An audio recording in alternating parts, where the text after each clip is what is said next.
So, moving on in our discussion of human development, this lecture is going to cover the developing mind or cognitive development.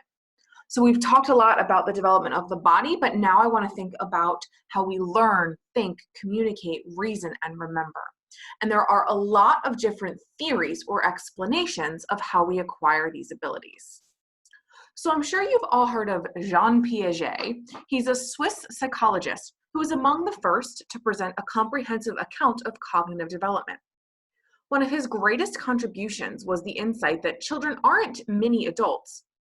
He actually believed that children understood the world in a way that was fundamentally different from adults. He also demonstrated that children are active learners who seek out information and observe the consequence of their actions. Piaget was a stage theorist.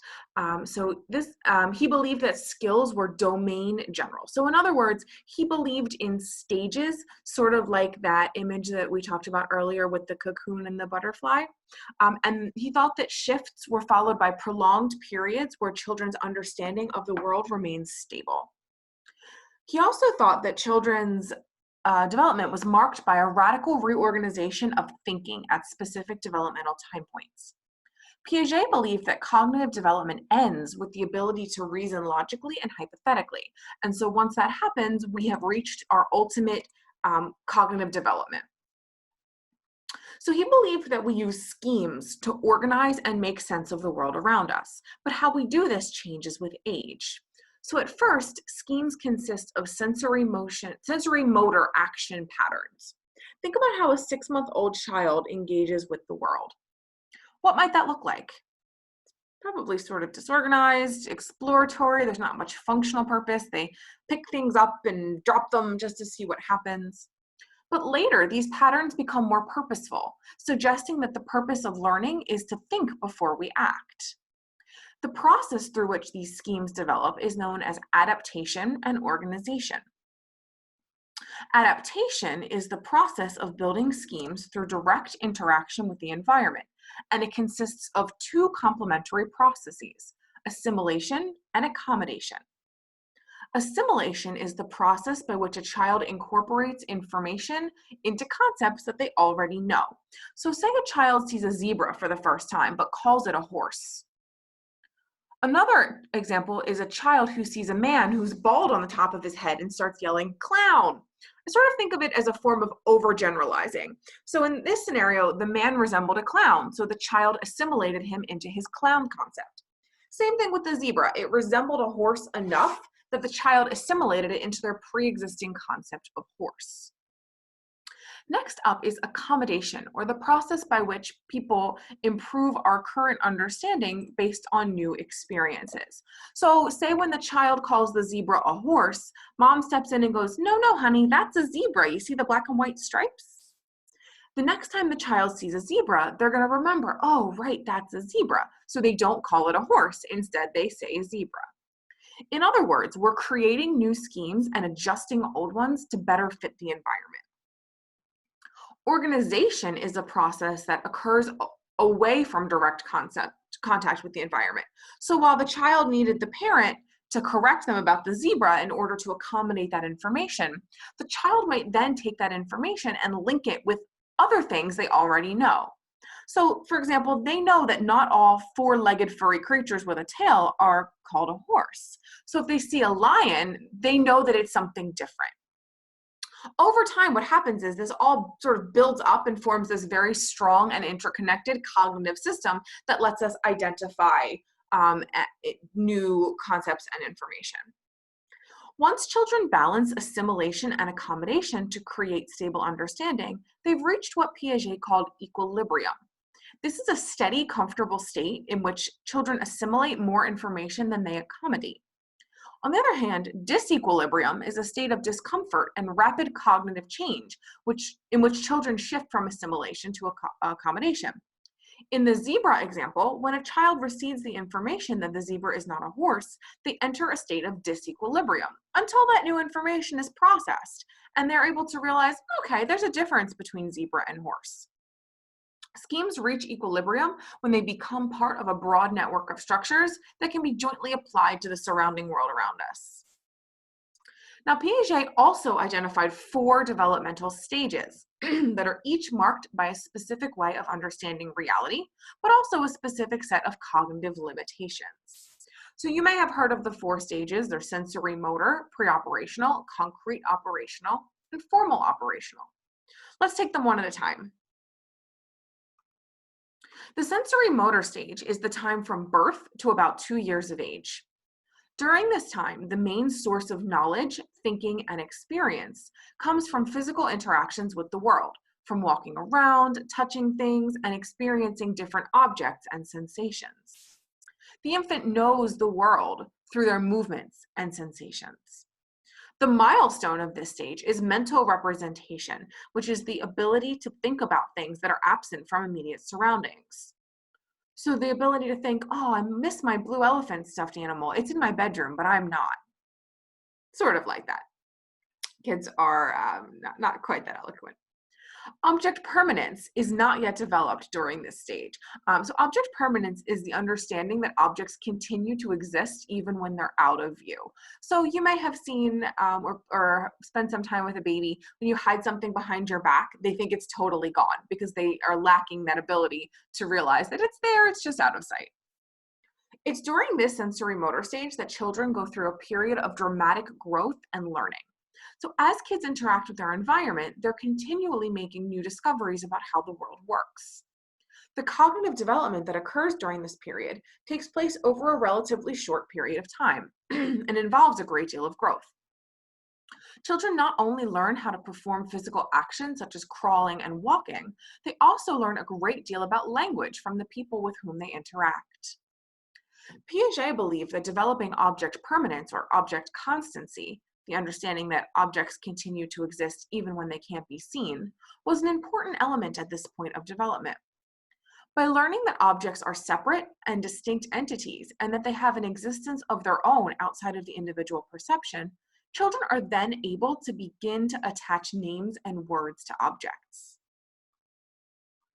Next up is the pre-operational stage, which occurs from 2 to about 7 years old, and is characterized by the ability to construct mental representations of experience, but not yet perform operations on them. This is a time of a lot of play and imagination. Kids use symbols as language, drawings, and objects as representation of ideas. They might make a banana into a phone or play games where they take on different roles. Children begin to think symbolically and learn to use words and pictures to represent objects. At this stage, they tend to be egocentric. This means they struggle to see things from the perspective of others. While they're getting better in terms of language and thinking, they still tend to think about things in very concrete terms. The foundations of language development may have been laid during the previous stage, but it's the emergence of language that's one of the major hallmarks of the pre-operational stage of development. At this stage, kids also learn through pretend play, but they tend to struggle with logic and taking the point of view of others. They might often struggle with the idea of constancy. So if a researcher takes a lump of clay and divides it into 2 equal pieces and then gives the child the 2 different pieces to play with, say one piece is rolled into a compact ball while the other is smashed into a flat pancake shape. Since the flat shape looks larger, the pre-operational child will likely choose that piece, even though we know the 2 pieces are exactly the same size. Along those same lines, take a look at the image here. So a child in the pre-operational stage would think that the tall, skinny glass in the second panel contains more liquid than the shorter, wider glass, even when the experimenter pours it right in front of them. So we start off with, if you take a look at the first picture, we start off with A and B. They're identical beakers. We can see that they contain the same amount of liquid. And then the experimenter takes cup B and pours it into cup C. That's what you see in the second picture. And the child is asked which one has more liquid in it. Even though they watched the experimenter pour it and they know it's the same amount, they're still going to be fooled into picking C. Although there's a lot of cognitive advancement that occurs during the pre-operational stage, Piaget believed that this stage was hampered by egocentrism, which, as I said earlier, is an inability to see the world from others' perspectives. At this stage, children are unable to perform operations or mental transformations of things. So for example, this is the conservation task, which requires children to understand that despite a transformation in the physical presentation of an amount, the amount remains the same. The concrete operation stage lasts from about 7 to 11 years and is characterized by the ability to begin thinking logically about concrete events. Children now begin to understand the concept of conservation, so that the amount of liquid in a short, wide cup is equal to that in a tall, skinny cup. Their thinking becomes more logical and organized, but still pretty concrete. Children begin using inductive logic or reasoning from specific information to a general principle. The egocentrism of the previous stage begins to disappear as kids become better at thinking about how other people might view a situation. Excuse me. While thinking becomes much more logical during the concrete operational stage, it can also be very rigid. So kids at this point in development tend to struggle with abstract and hypothetical concepts. Kids in the concrete operational stage also begin to understand that their thoughts are unique to themselves, and that not everyone else necessarily shares their thoughts, feelings, and opinions. Whereas younger children might think, I hate broccoli, therefore everyone hates broccoli. In the concrete stage, children start to realize, well, just because I don't like something doesn't mean somebody else does. The last stage is formal operations, which begins around age 12. This stage is characterized by the ability to perform hypothetical reasoning beyond the here and now. So in other words, they're able to understand logical concepts and abstract questions and think hypothetically. Teens begin to think more about moral, philosophical, ethical, social, and political issues that require theoretical and abstract reasoning. They begin to use deductive logic or reasoning from a general principle to specific information. This final stage of Piaget's theory involves an increase in logic, the ability to use deductive reasoning, and an understanding of abstract thoughts. So at this point, we're becoming capable of seeing multiple potential solutions to problems and think more scientifically about the world around us. The ability to think about abstract ideas and situations is a key hallmark of the formal operational stage. The ability to systematically plan for the future and reason about hypothetical solutions are also critical abilities that emerge during this stage. Now, it's important to note that Piaget did not view children's intellectual development as a quantitative process. So in other words, he's not saying that kids just sort of pile more information and knowledge onto their existing pile as they get older. What he's saying is that there's a qualitative change in how children think as they gradually progress through these 4 stages. A child at age 7 doesn't just have more information about the world than he did at age 2. There's a fundamental difference in how he uses that information to see the world. There's a number of pros and cons to Piaget's theory. So first up on the cons is that there's some inaccuracies in his reasoning. We've since learned that development is much more continuous than stage-like and far less domain general than Piaget proposed. His theory also underestimated children's competency. They're able to understand certain aspects of tasks, but maybe not perform them. There's also some cultural biases in his tasks, specifically that they elicit more sophisticated responses from children in Western societies with formal education compared to non-Western children. These children revealed equally as sophisticated thought processes, but only when interviewed in a way that was more sensitive to their specific culture. However, Piaget did reconceptualize cognitive development by viewing children as fundamentally different from adults, and by characterizing learning as an active process where you have to be an active player. Exploring cognitive processes that operate across multiple domains like thinking, reasoning, and language was also a strength of Piaget's theory, rather than just zooming in on any one. Switching gears now, Russian researcher Lev Vygotsky also developed an equally comprehensive theory of cognitive development, which focused on how culture, so values, beliefs, customs, and skills, are transmitted onto the next generation. Similar to Piaget, Vygotsky believed that children were active learners. But unlike Piaget, Vygotsky saw cognitive development as a socially mediated process where children needed support from others. Thus, he proposed the idea of scaffolding, which is a learning process in which parents or teachers provide initial assistance in children's learning, but gradually remove the structure as children become more competent and independent. Picture the scaffold on a building that's there to support the walls until they're ready to stand on their own. It's the same idea. Scaffolding has been found to be a really effective teaching strategy that's still widely used today in a variety of teaching domains. Vygotsky was a stage theorist. He believed in the idea of developmental readiness for learning. And so he proposed what's called the zone of proximal development, which is a phase of learning during which children can benefit from instruction. For any new skill children need to learn, they move from a phase where they can't even learn the skill to the zone of proximal development. Potentially, you could be so far away from being ready to learn something that no matter how much someone explains it, you just aren't capable. So imagine trying to teach a 5-year-old to safely drive a car. No matter how much scaffolding and support and assistance I give that 5-year-old, they simply don't possess the motor or cognitive skills to be able to do so, let alone their little feet being able to reach the gas pedal.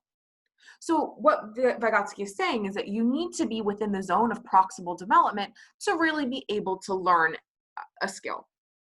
He also believed that development is gradual, and his influence is still widely used today in educational settings.